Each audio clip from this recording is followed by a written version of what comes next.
Times was the first news organization to break the news that President Trump had asked FBI Director James Comey to go easy on National Security Advisor Mike Flynn. They also revealed that Comey had written contemporaneous memos documenting that interaction that he'd had with the president. That came out under the byline of New York Times reporter Mike Schmidt.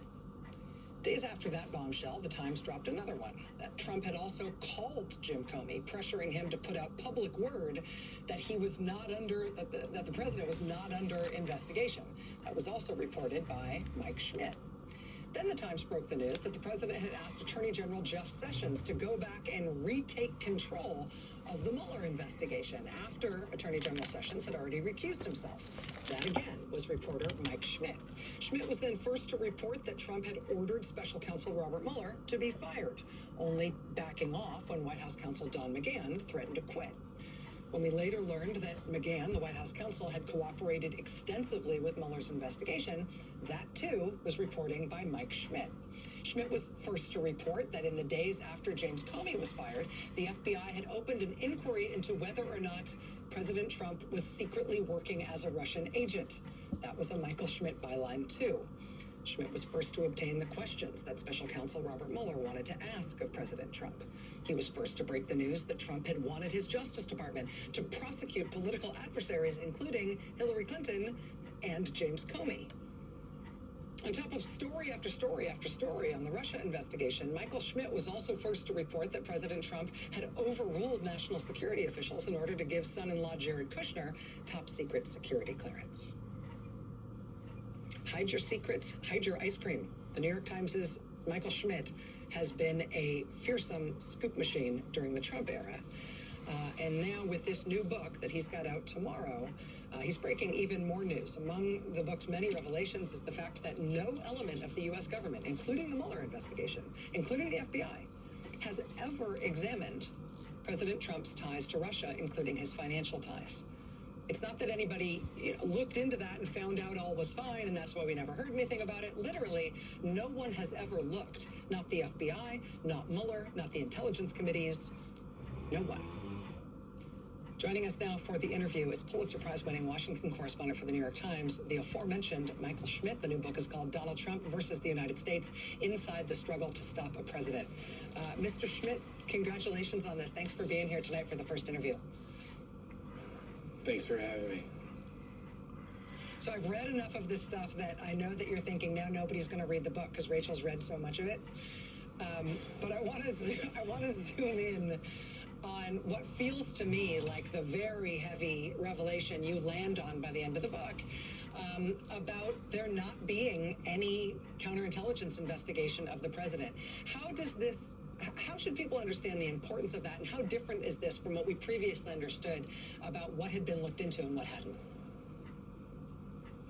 I think that the media and a lot of folks in the country assumed that Robert Mueller was doing something that he wasn't, and then that he was going to be coming down from the hills and is going to get to the bottom of all of these questions. In the midst of the Mueller investigation, we reported that that counterintelligence investigation had been opened. But when the Mueller report comes out, there's nothing there. It's not there. There's all this stuff on obstruction, but there's nothing about Trump's longstanding ties to Russia. If you look at the questions that Mueller wanted to ask the president, it's all stuff related to 2016. It's not stuff about his history. So you looked at this, and I said, well, we wrote this story about this counterintelligence investigation, and we learned that McCabe thought that Mueller was absorbing it. So where did it go? So then I thought maybe it was in the redacted sections of the report. So I talked to people who had seen the unredacted sections of the report, and they said that it was not there either. And I just thought that given all of the attention that Russia has received during the Trump presidency, that it was important to try and make it clear to the public that these questions were not answered by Mueller. Mueller said this in his testimony on Capitol Hill. He answered these questions, but it never got the attention for the whole public to sort of digest it and understand it. And I went back and I looked at that testimony and I said, I need to try and tell as much of that story as possible, because I don't think people understood what the Russia investigation was, and I think that they thought it was something that maybe it wasn't. Mike, why did Rod Rosenstein not tell Andrew McCabe, who approved the opening of this investigation? Why did he not tell the FBI leadership that he had kiboshed this investigation? It seems like the FBI was under the impression that Mueller had taken that over. Mueller, the way that he wrote about it in his report, seemed to indicate that he thought he was feeding that stuff back to the FBI. You report that it ended up in neither of those camps. The investigation just wasn't done.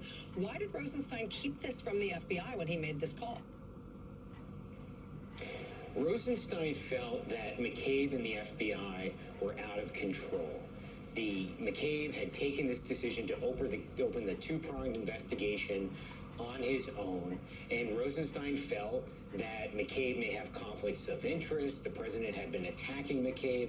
The Bureau was grieving over the firing of Comey, and here was the FBI opening up the most extraordinary investigation you can ever open on a president. Is the president compromised by our chief foreign adversary? And Rosenstein did not want this all to turn into a fishing expedition. He did not want this thing to go on for years and for there to be this examination of every little thing in Donald Trump's life to figure out what his ties were to Russia.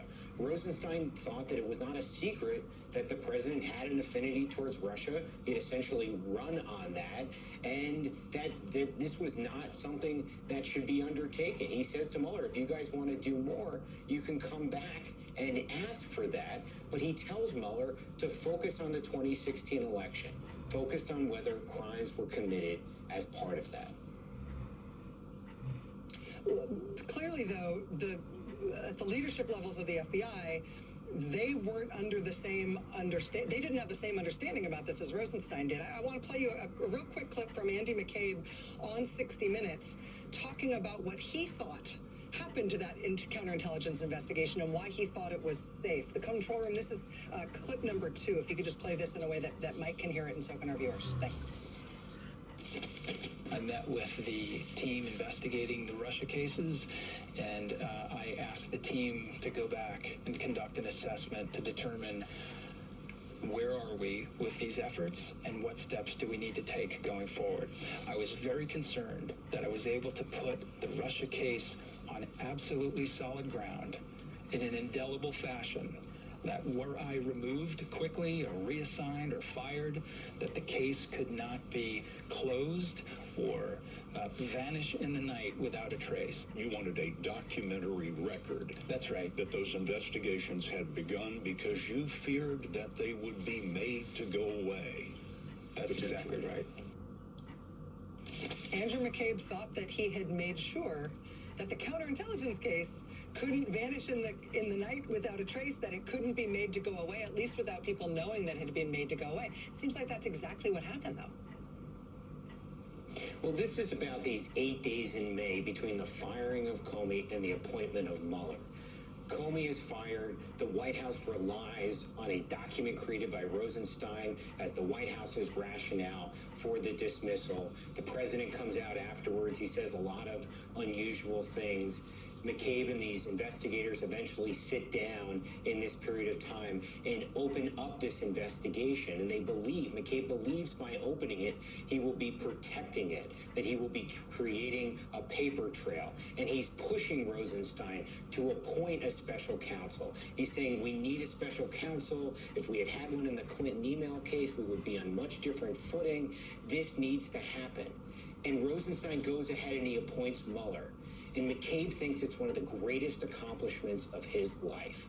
Here he has opened up these investigations, and Bob Mueller, one of the great heroes of the post-9/11 era, is going to take these over. And he will be a safe steward for these investigations. And McCabe goes and he briefs Mueller on these investigations, and he assumes for the remainder of his time as the deputy FBI director, which lasts for several more months, that Mueller has taken these over and will do them.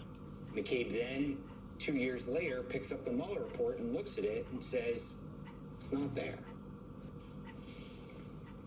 Remarkable stuff. Michael Schmidt, New York Times Washington correspondent, the author of Donald Trump versus the United States, Inside the Struggle to Stop a President, which comes out tomorrow and is chock full of craziness. Michael, congratulations. Good luck on the book tour. Thanks for being here first. I really appreciate you making the time. Thanks for having me. All right, we got much more ahead here tonight. Stay with us.